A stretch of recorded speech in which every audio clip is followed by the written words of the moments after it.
Hi, I'm Eric Stensland, and this is Beneath the Surface, where we take a few minutes to dip below the surface of our busy lives to reconnect with our inner world. If you find this reflection helpful, please let me know by leaving a comment and consider subscribing so you don't miss future episodes. One of the paths to internal growth that is often overlooked and even avoided by those beginning this journey is that of desire. We have a tendency to think that our desires are bad, or at the very least, superficial. We've seen so many people live their lives in pursuit of things that really don't matter.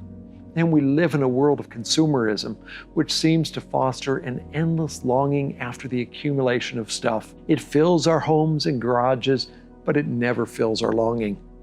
I, however, believe that desire is something wonderful and that it should be vigorously pursued.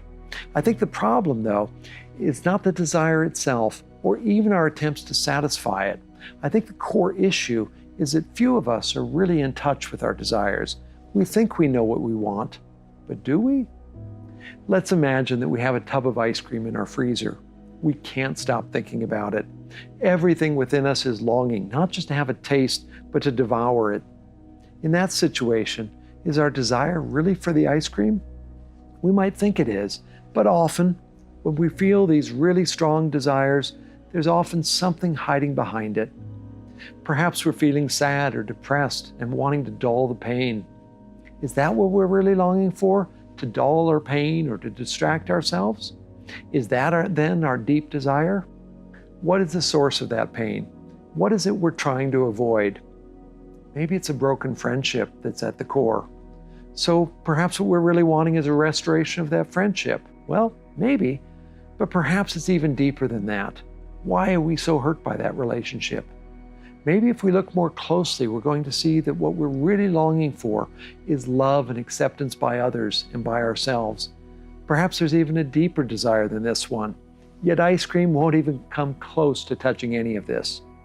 With most of our external desires, there is something deeper beneath them.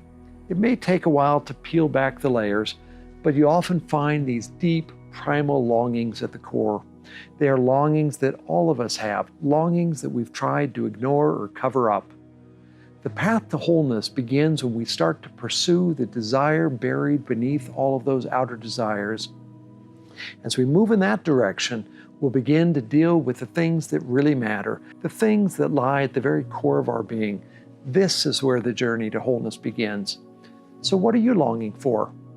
Perhaps this week you can take a few minutes to follow some of those threads back as far as you can. You may not get to the very core, but you may get close, and that is of huge value. Keep digging in that spot, and you will find the desire behind all desires. Following that is the path to life.